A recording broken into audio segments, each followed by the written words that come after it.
பொண்டாட்டி உள்ள இருக்காளா? இல்லம்மா, அவன் மாடியில் துணி கை போட்டுருக்கா. ஏண்டா டேய், நீ அவகிட்ட கேட்டியா? எப்பதான் மீறி உள்ள 20 பவுன் நகை தர போறாங்க, கார் வாங்கி தர சொன்னாங்க, எப்பதான் தர போறாங்க, இன்னும் ஒண்ணுமே தரல. ஏமாட்டி காசு காசுன்னு இருக்க, எப்பதான் இதை விட போறியோ தெரியல. என்ன ஒரே சத்தமா இருக்குது? ஒரு ஆள சண்டை போடுறாங்களோ? அவங்க வீடு நல்லா பணக்காரங்களா இருந்ததுனால தானே பொண்ணு எடுத்தோம். இல்லாட்டி நமக்கு எதுக்கு அங்க ஒண்ணும் இல்லாது, அவளை போய் வீட்லயே விட்டுட்டு வா. அவங்க வீட்டுல சாப்பாடு போடுவாங்க, அவங்க நம்மளுக்கு காசு பணம் நகை அதெல்லாம் தருவாங்கன்னா நாங்களும் அவளை கட்டிட்டு வரலாமா? என்னால எந்த நிலைமையிலும் அவளை வச்சுட்டு வாழ முடியும் அப்படின்னு நம்பிக்கை தான் அவளை கட்டிட்டு இருக்கேன். நீங்களும் ஒரு பொண்ணு தானே, இப்படி இன்னொரு பொண்ணை கஷ்டப்படுத்துறீங்களே, இது உங்களுக்கே நல்லதா? ஏன்பா உனக்காண்டி தானே பேசுறேன், என்ன போய் இப்படி சொல்ற? நீங்க ஆசைப்படுறதவங்க இடிஞ்சு போகும், உடைஞ்சு போகும், ஏன் அதை உருக்குனா உருகி கூட போகும். ஆனா ஒரு பெண்ணுடைய குணம், அவளுடைய அறிவு எல்லா பொருட்களையும் மிஞ்சிடும். நீங்க ஆசைப்படுற தங்கம் காசு இதெல்லாம் வச்சு பாசத்தை அனுப்பி வாங்க முடியாது. உங்களை மாதிரி பெண்கள் திருந்தினாதான் நாடு முன்னேறும், பெண்கள் வளர்ச்சி அடைவாங்க. நீங்களும் உங்க அம்மா பேசிட்டு இருந்த நான் கேட்டுட்டு தான் இருந்தேன். உங்களை மாதிரி கணவர்கள் தன்னுடைய மனைவிமார்களுக்கு மிகவும் ஆதரவா இருக்கிறனால தான் பெண்களுக்கு மிகவும் பலமாகவும் ஆதரவாகவும் இருக்குது. இப்படி இருந்தா நம்ம நாட்டுல வரதட்சணை கொடுமையே இல்லாம இருக்கும். நீ தைரியமா இருமா, நான் இருக்கேன். சரிங்க, நம்ம இந்த மாதிரி பேசிருக்க கூடாது, அதான் நம்மள வறுமையில தண்டிப்பானே. என்ன மன்னிச்சிருப்பா, நீ சொன்னது நான் உணர்ந்துட்டேன். நீங்களும் என்ன மன்னிச்சிருப்பா. சரிங்க மாமி. சரிம்மா, அவ்வா உங்களை மன்னிப்பா. அவ்வா கிட்ட பாவ மன்னிப்பு கேளுங்க. அவ்வா தனது புனித நூலில் ஆண்கள் தங்கள் மனைவிக்கு மகர் என்னும் பரிசு தொகையை அல்லது பொருளையோ கொடுக்க வேண்டும் என கட்டளையிட்டுள்ளான்.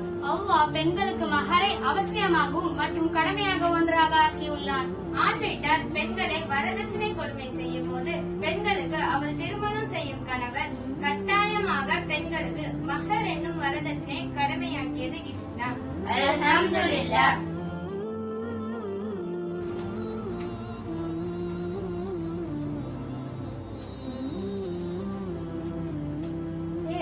மேம் கொடுத்த நோட்ஸ் தெரியாடி? எந்த வச்சுக்கோ. ஏன் நீ ஸ்கூலுக்கு வரல? உன்னை ஆள் ரொம்ப மிஸ் பண்ணாண்டி. ஆள் எல்லாம் சொல்லாத, அவன் தான் ஃபாலோ பண்றான். அங்க பாரு, உன்னை தண்ணி பாக்குறான். எப்படிலாம் பேசாது, எனக்கு சுத்தமா பிடிக்கல. ஐயோ நான் போறேன்ப்பா. சாஜிதா உன்னோட கூப்பிட போயிட்டே இருக்க. மரியாதையா பேக விடு, நான் போகணும். சாஜிதா என்னது இதுனா? ஐயோ உங்க அம்மா கையில மிஸ்னா வந்தான். நீ முதல்ல அது வண்டியில ஏறு. அந்த பையன் யார்? இது எத்தனை நாளா நடக்குது? மாமி, நான் எதுக்கு அவளை அடிக்கிற? நான் உங்க பொண்ண ஸ்கூல்ல இருந்து கூப்பிட போனா, அப்ப ஒரு பையன் அவன் பேக பிடிச்சி இழுத்து விளையாண்டுட்டு இருக்கிறான். அவளுக்கு படிக்கவும் வேண்டாம், ஒண்ணும் வேணாம். மாமியார் வீட்டுக்கு போனா படிப்பு ஒண்ணும் யூஸ் ஆக போறது இல்ல. சமயமா வீட்டு வேலையை கத்துக்கிட்டு அவளுக்கு கல்யாணத்தை முடிச்சு வச்சிடல. அவ ஒன்னும் படிச்சு கிழிக்க தேவையில்ல. மாமி, நான் உள்ள போமா, அவகிட்ட நான் பேசிக்கிறேன். என்னம்மா ஆச்சு, எதுக்கு அழுகுற? டாடி, என்ன டெய்லியும் என் ஃப்ரெண்ட்ஸ் எல்லாரும் ஒரு பையனோட வச்சு கிண்டல் பண்ணிட்டே இருக்காங்க டாடி. நான் என்னங்க சொன்னா அவங்க கேட்கவே மாட்டேங்கிறாங்க. எனக்கு இதெல்லாம் சுத்தமா பிடிக்கல. இன்னைக்கு கூட அந்த பையன் என் பேக புடிச்சு இழுத்துட்டான். அது அம்மா பார்த்துக்கிட்டு தப்பா நினைச்சு விட்டாங்க. எங்க இதெல்லாம் சொன்னா என்னோட எஜுகேஷனை ஸ்டாப் பண்ணிடுவீங்களோன்னு நான் பயந்துட்டேன். சாரி டாடி, அந்த பையன் என்ன ரொம்ப டார்ச்சர் பண்றான். நீ அழாதமா, தைரியமா இரு, அப்பா இருக்கேன். நீ என்ன படிக்கணும்னு ஆசைப்படுறியோ நான் படிக்க வைக்கிறேன். நீ உன்னுடைய வாழ்க்கையில படிப்பு, அடுத்து வேலை அப்படி நிறைய துறையில போய் சாதிக்க போற. அதனால நீ தைரியமா இருக்கணும். எதுனாலும் அப்பா கிட்ட தைரியமா வந்து சொல்லணும். நான் உங்க ஸ்கூல்ல அந்த பையன் கிட்ட வந்து பேசுறேன். நீ ஃப்ரீடமா என்ன பிரச்சனைனாலும் அப்பா அம்மா கிட்ட சொல்லணும், எதையும் மறைக்க கூடாது. Okay daddy. மாமி, நான் இங்க வாமா. அவளுக்கு என்ன பிரச்சனைனே தெரியாம ஏன் அவளை இப்படி பேசுற? ஏன் பொம்பளை பிள்ளைங்க படிப்பில்லைன்னா சமையலுக்கு தான் உதவுமா? இப்படி ஆண்கள் பெண்கள் தான் இந்த வேலையை நல்லா பிரிக்க கூடாது. நபி ஸல்லல்லாஹு அலைஹி வஸல்லம் எல்லா வேலையும் ஷேர் பண்ணி தான் செய்வாங்க. ஆம்பளை பிள்ளைங்க வேலை, பொம்பளை பிள்ளைங்க வேலை அப்படி எல்லாம் பிரிக்கவே கூடாது. அவ ஸ்கூல்ல சும்மா ஒரு பையன் ஃபாலோ பண்ணிருக்கான். அது இப்ப அவ கிட்ட வந்து சொன்னானா, இதோ இப்ப பேசுறப்பாரு, அந்த மாதிரி பேசி அவளுடைய எஜுகேஷன் ஸ்டாப் பண்ணிடுவேன்னு அவ பயந்துருக்கா. பேரண்ட்ஸ் நம்ம முதல்ல பசங்களுடைய பிரச்சனைய புரிஞ்சுக்கணும். அப்பதான் குழந்தைகள் சின்ன தப்பு பெரிய தப்பு வர போறதை தடுக்க முடியும். சாரிங்க, நான் புரிஞ்சுக்காம அப்படி பேசிட்டேன். இனிமே என்ன நடந்தாலும் அம்மா கிட்ட சொல்லுவா. சரிங்கம்மா. சரி வா, நம்ம அந்த பையன் கிட்ட போயிட்டு பேசிட்டு வரலாம். கல்வியின் சிறப்பையும் கல்வி கற்க வேண்டிய அவசியத்தையும் இஸ்லாம் மிகவும் வலியுறுத்தி கூறுகிறது. ஆண்கள் மட்டுமல்ல, பெண்களும் கல்வி கற்க வேண்டும் என்பதை இஸ்லாம் மிகவும் தீர்க்கமாக வற்புறுத்துகிறது. இஸ்லாம் கல்வி கற்க முன்வர வேண்டும் என்பதை கூறுகிறது. இந்த காலகட்டத்தில் உள்ள குழந்தைகள் சந்திக்கும் இது போன்ற பிரச்சனைகளால் சிலர் புரியாமல் கல்வியை தேடுவதில் மாணவர்களை தடுக்கின்றார்கள். மாணவர்களின் பிரச்சனைகளை புரிந்து கொண்டு பெற்றோர்கள் அவர்களுக்கு தீர்வு காண வேண்டும். கல்வியை நிறுத்திவிட்டால் சரியாகிவிடும் என்று நினைப்பது கூடாத விஷயம். எனவே குழந்தைகளை புரிந்து கொண்டு தீர்வு காணக்கூடிய விழிப்புணர்வு ஏற்படுத்தக்கூடிய பெற்றோர்களாக நாம் அனைவரும் இருக்க வேண்டும். இன்ஷா அல்லாஹ்.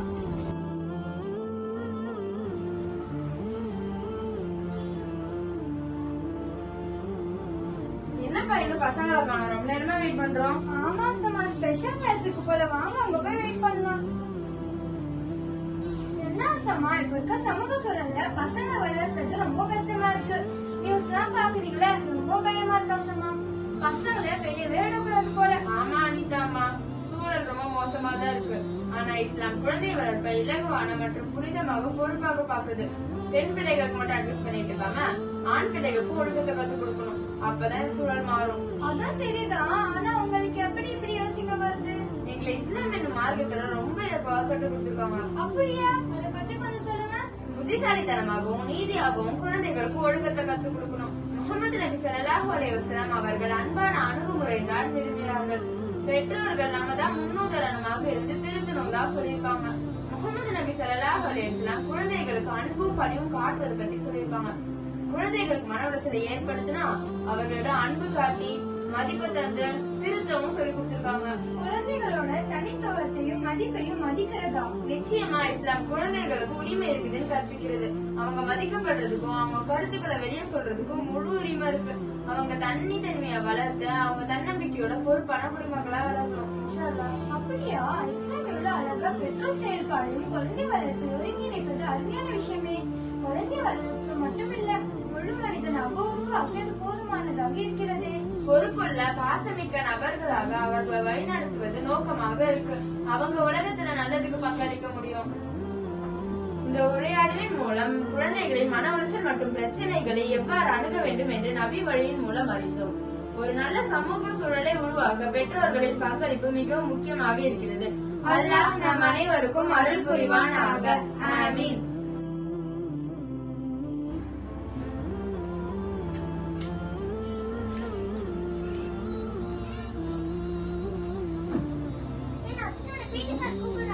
என்னையே கூப்பிட்டாங்க.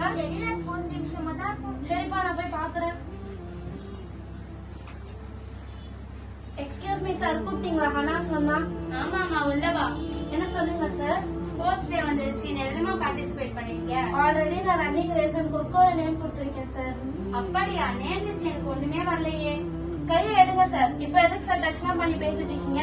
இந்த மாதிரி பண்ற வேலை வச்சுக்காதீங்க, மரியாதை இருக்காது சொல்லிட்டேன். என்னம்மா, நான் சும்மா பண்ணுக்கு தானே பண்ணேன், என்னவே இப்படி தப்பா புரிஞ்சுக்கிட்டியே. ஏன் சார் பொம்பளை பிள்ளைங்க தொட்டு பேசுறது அண்ணாதிரிகள் உங்களுக்கு தெரியாதா? ஐயோ, வீட்டுல நான் போய் சொல்லிடாதுமா. கண்டிப்பா நான் சொல்லுவேன். இந்த மாதிரி நீங்க எத்தனை பொண்ணை தொட்டு பேசியிருப்பீங்க. எல்லாரும் பயப்படுறாங்க. எல்லாரும் மாதிரியே நான் பயப்பட மாட்டேன். நான் யாருன்னு உங்களுக்கு காட்டுறேன். நஸ்ரீன், நில்லுமா, நில்லு.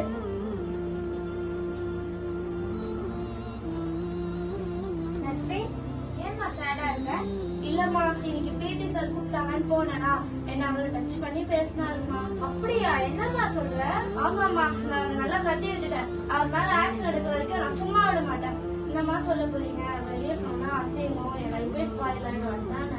அப்படி சொல்றதுக்கு நான் என்ன கோலையா? என் பொண்ணு நீயே இந்த பிரச்சனைய இவ்வளவு தைரியமா ஃபேஸ் பண்ணும்போது இந்த தைரியம் யார்கிட்ட இருந்து வந்துச்சு? பரவாயில்ல mummy, proud to be your daughter. நேரா ஸ்கூலுக்கு போறோம், ஸ்கூல் மேனேஜ்மெண்ட் கிட்ட அந்த ஆளை பத்தி சொல்றோம், அந்த ஆளை போலீஸ் ஸ்டேஷன்ல ஒப்படைக்கிறோம். Okay mummy, let's go.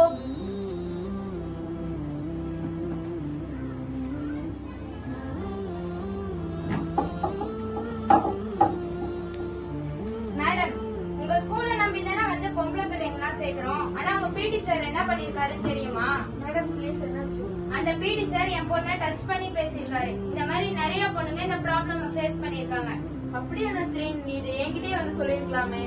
Madam please, இதை வெளியே யார்கிட்டயும் போய் சொல்லிடாதீங்க, ஸ்கூல் மானம் போயிடும். உங்க ஸ்கூல் மானத்தை காப்பாத்த கேர்ள்ஸோட மானத்துல தான் விளையாடுவீங்களா? அப்படி இல்ல மேடம், இப்ப இது நீங்க வெளியே போய் சொன்னீங்கன்னா பொண்ணுக்கு தானே பேட் நேம், அதனாலதான். இப்ப நான் அமைதியா விட்டா இந்த மாதிரி ஆட்கள் உருவாவாங்க. இந்த மாதிரி நிறைய பெண்கள் பாதிக்கப்படுவாங்க. சொன்ன சும்மா விட மாட்டேன். மேடம், அவரை கூப்பிட்டு சீட்டை கேளுங்க. இனிமேல் எந்த ஸ்கூல்லயும் ஒர்க் பண்ண முடியாத அளவுக்கு அவர் மேல பிளாக் மார்க் போடுங்க. வேலை போயிடுச்சுன்னு கூனி குறுகி இனிமேல் யாரோட லைஃப்லயும் விளையாடக்கூடாது. இதுக்கு நீங்க கரெக்டான ஆக்ஷன் எடுக்கலன்னா எங்க போய் என்ன பண்ணணும்னு எனக்கு தெரியும். இல்ல மேடம், இதுக்கு நானே இப்பவே கரெக்டான ஆக்ஷன் எடுக்கிறேன். நல்லது. இவங்க என்ன பண்ணிடுறாங்க பாப்போம். இந்த மாதிரி ஆளுங்கெல்லாம் சும்மாவே விடுறது.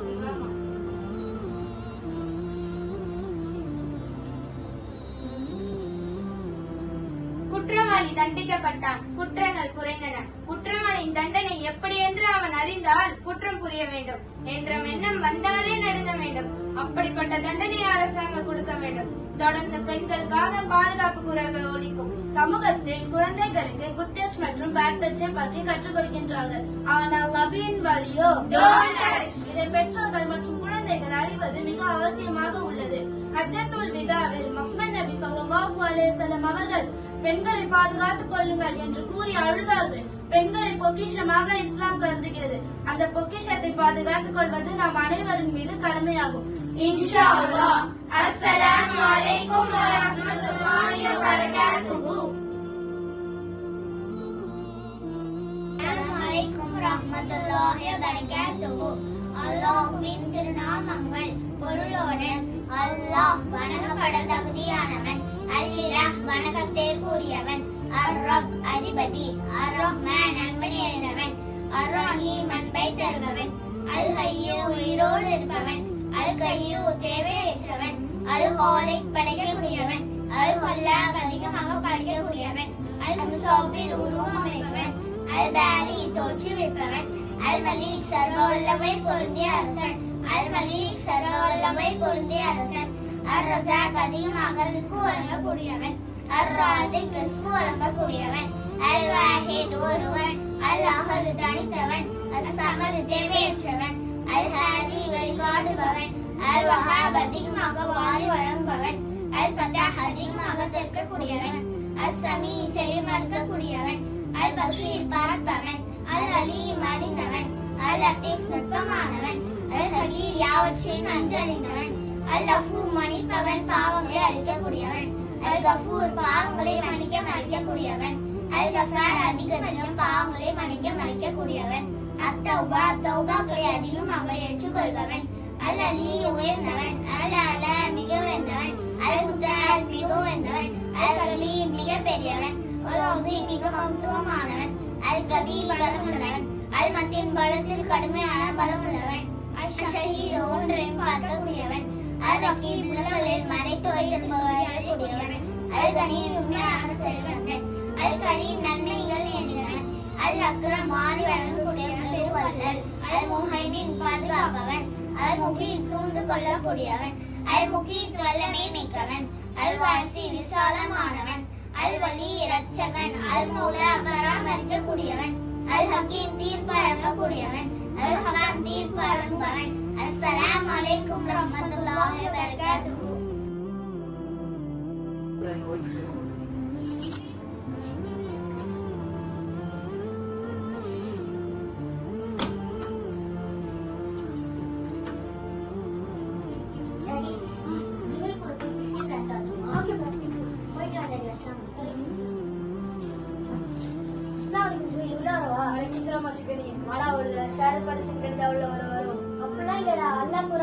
அனுமதி இல்லாம யார் வீட்டுக்குள்ளேயும் நுழையக்கூடாது சொல்லியிருக்கான். டேய் நீ வேற சும்மா அதே பேசுறது, அதெல்லாம் ஒண்ணுடா, வாடா உள்ள. வீட்டுக்குள்ள போகும்போது உள்ள போலாமா இல்லையா தெரிந்தாலும் சரியாப்பா. சரி சரி. கிரிக்கெட் விளையாட போலாமா? போலாம். உண்டாடிட்டு சொல்லிட்டு வரா. டேய் அவங்க கிட்ட எல்லாம் சொன்னா சரி, நான் எங்க வேணாலும் போவோம், அதெல்லாம் யாரும் கேட்க வேணாம். ட்ரெஸ் போட்டு வர. சுபில் அப்படிதாம்மா பேசலாம். ஏன்டா அவங்கள்ட்ட அப்படி பேசுற? இஸ்லாம் அவங்க பெற்றோர் விஷயத்துல எப்படி நடக்கணும்னு சொல்லி தந்திருக்கு. பெற்றோர் விஷயத்துல ஆரோக்கிய முறையில நடக்கணும். அது பணிவிடையாகவும் கண்ணியமான பேச்சாகவும் அவர்களுக்கு தேவைப்படும் உதவியாகவும் அது இருக்க வேண்டும். சரி நின்று நான் போய் பால் பண்ணுறேன். வேற சொல்லுவோம், மரியாதை பேசிக்கணும். பேட்டிங் பேட்டிங்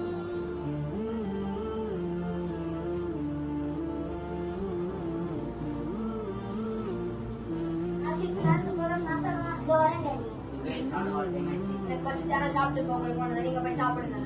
இந்த ஒரு நிமிஷம் அப்படி பேச சொன்ன வாட்டி உங்களை ஏன்டா கவர் பண்ண பேசுறேன். பைக் கேட்டா வாங்கி தர மாட்டேங்கிறேன், எது கேட்டாலும் வாங்கியே தர மாட்டேங்கிறாங்கடா. ஒரு பைக் உயிர் இல்லாத பொருள்றா, அதுக்காக உன் பேரண்ட்ஸ் இப்படி அவமரியாதையா பேசுறீங்க. அல்லாஹ் குர்ஆன்ல என்ன சொல்ல தெரியுமா? உம்மிடம் இருக்கும் ஒருவரோ அல்லது இருவரோ அவர்கள் முதுமை அடைந்து விட்ட போதும் அவர்களை விரட்ட வேண்டாம், நிந்தனையாக சீ என்று கூட சொல்ல வேண்டாம். அவர்களிடம் நீ எது புரிய போதிலும் மிக்க மரியாதையாகவும் அன்பாகவும் பேசுவீராக. மன்னிச்சுதாசிக்கு நான் மார்க்கத்தை படிச்சிருந்தா பெற்றோர் சரியான முறையில் அப்படின்னு அர்த்தம் தெரிஞ்சுப்பேன். மார்க்கம் தெரியாதது என் தப்பு தான். இதுக்கு மேல பெற்றோர் சீனி கூட சொல்லி பேச மாட்டேன்டா. அல்ஹம்துலில்லாஹ், இப்பதானே சந்தோஷமா இருக்கு. நான் வீட்டுக்கு போறேன்டா. அஸ்ஸலாமு அலைக்கும். வலைக்கும் சலாம்.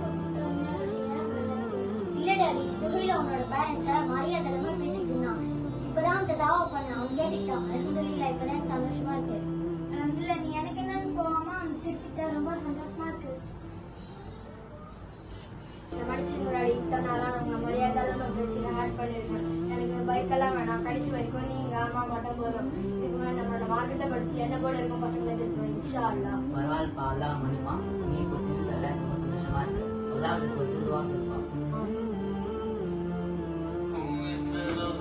இன்ஷா அல்லாஹ், நிச்சயமாக அல்லாஹ் பாவங்களை விட்டு மீட்பவர்களையும் நேசிக்கிறான், இன்னும் தூய்மையானவர்களையும் நேசிக்கிறான். அச்சமூட்டி எச்சரிக்கை செய்யக்கூடிய கூட்டம் உங்களில் இருந்து வர வேண்டும் என்று முஹம்மது நபி ஸல்லல்லாஹு அலைஹி வஸல்லம் அவர்கள் கூறினார்கள். நன்மையை ஏவி தீமையை தடுங்கள் என்று இஸ்லாம் நமக்கு கற்றுக் கொடுக்கிறது. நாம் செய்யும் சின்ன மோசமான தவறுகள் பிற்காலத்தில் நம்மை தவறான பாதையில் செல்ல வழிவகுக்கும். எனவே தோழர்கள், உறவினர்கள், தெரிந்தவர்கள் தெரியாதவர்கள் என்று யாராக இருந்தாலும் அவர்களிடம் நன்மையை ஏவி தீமையை தடுங்கள். இதனால் நல்ல சமூகமும் பாதுகாப்பான சூழலும் உருவாகும். இன்ஷா அல்லாஹ். அஸ்ஸலாமு அலைக்கும் வரஹ்மத்துல்லாஹி வபரகாத்துஹு. அஸ்ஸலாமு அலைக்கும் ரஹ்மத்துல்லாஹி வபரகாத்துஹு. இஸ்லாம் பார்வையில் பெண்களின் உரிமை மற்றும் சுதந்திரத்தை பற்றி பேச வந்துள்ளேன். பெண்கள் சமுதாயம் இந்த நூற்றாண்டில் போராடி பெற்ற பல நியாயமான உரிமைகளை 1400 ஆண்டுகளுக்கு முன்பே எந்தவித போராட்டமும் இன்றி இஸ்லாம் பெண்களுக்கு வழங்கிவிட்டது. வழிபாட்டு உரிமை, சொத்து உரிமை, கல்வி கற்பது, விவாகரத்து உரிமை என அனைத்து உரிமைகளையும் வழங்கி கண்ணியப்படுத்திய மார்க்கம் இஸ்லாம். இருந்த போதிலும் ஐவேளை தொழுகைக்காக பெண்களை பள்ளிவாசலுக்குள் அனுமதிக்கப்படுவதில்லையே என்ற கேள்விகள் எழலாம். ஆனால் நபிகளார் காலத்தில் பெண்கள் பள்ளிவாசலுக்கு சென்று தொழுதிருக்கிறார்கள். உங்கள் துணைவியர் பள்ளிக்கு செல்ல அனுமதி கேட்டால் அவர்களை தடுக்காதீர்கள் என்று நபிகளார் கூறியுள்ளார்கள். எனவே பெண்கள் பள்ளிக்கு செல்லலாம், கூட்டு தொழுகையில் ஈடுபடலாம் என்பதற்கு சான்று நபிகளார் காலத்தில் வாழ்ந்த நடைமுறைகளே ஆகும். பெண்கள் பள்ளிக்கு செல்ல எந்த ஒரு தடையும் இல்லை. அது அவர்களுக்கு வழங்கப்பட்ட சலுகையை தவிர உரிமை பறிப்பு கிடையாது. அப்படி ஐவேளை தொழுகைகளை பெண்கள் பள்ளிக்கு சென்றுதான் தொழுக வேண்டும் என்று கட்டளை விதிக்கப்பட்டிருந்தால் அது அவர்களுக்கு மிகவும் பாரமாக இருந்திருக்கும். அதே போல் புனித இல்லமான காபாவில் ஆண்கள் ஹஜ் கடமைகளை நிறைவேற்றுகின்றன. அதே போல் பெண்களும் ஹஜ் கடமைகளை நிறைவேற்றுகின்றன, தொழுகின்றன. எனவே இஸ்லாம் ஒருபோதும் பெண்களை பள்ளிக்கு செல்ல தடை விதித்ததே இல்லை.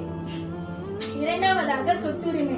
ஒரு பெண் பருவம் அடைந்து விட்டால் அவள் அனைத்து விதமான பொருளாதார உரிமைகளும் பெற்றவள் ஆகிறார். அவள் தனது சொத்து மற்றும் பணத்தை செலவழிக்க, முதலீடு செய்ய, அபிவிருத்தி செய்ய, அதை சொந்தமாக்கிக் கொள்ள இஸ்லாம் அவளுக்கு உரிமை வழங்கியுள்ளது. திருமணத்திற்கு முன்பே அவள் தான் நினைத்த வழிகளில் அச்சொத்தை பயன்படுத்திக் கொள்ளலாம்.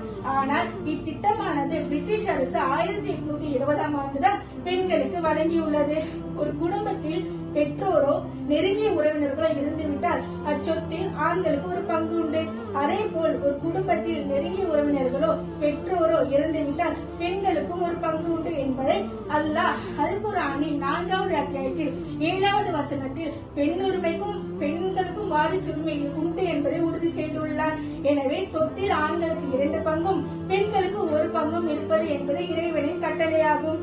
ஒரு பெண்ணை திருமணம் செய்து கொடுப்பதற்கு அவர்களின் பெற்றோரின் விருப்பத்தை விட அப்பெண்ணின் விருப்பமே இன்றியமையாதது என்று இஸ்லாம் முன்னுரிமை கொடுத்துள்ளது. எனவே ஒரு பெண்ணை மணக்க போகும் கணவன் அவன் சக்திக்கேற்ப அப்பெண்ணுக்கு மகர் தொகையை அளிக்க வேண்டும்.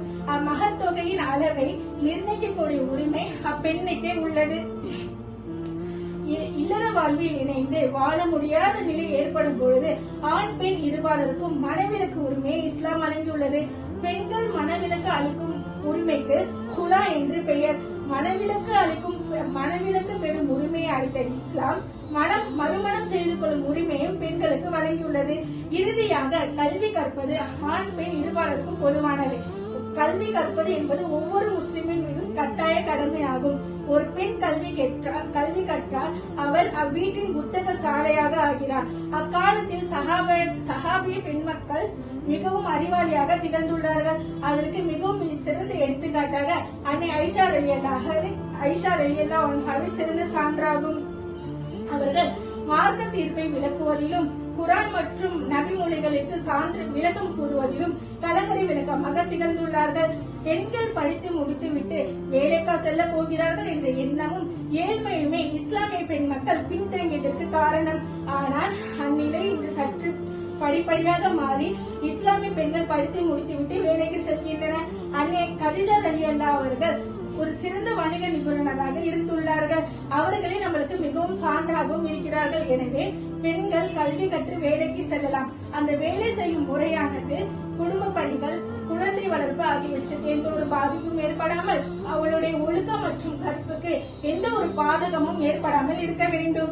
எனவே இஸ்லாம் நம்மளுக்கு வழங்கிய உரிமைகளையும் சுதந்திரத்தையும் அறிந்து இனி வரும் நாட்களில் செயல்படுவோம். இன்ஷா அல்லாஹ். அஸ்ஸலாமு அலைக்கும் வரஹ்மத்துல்லாஹி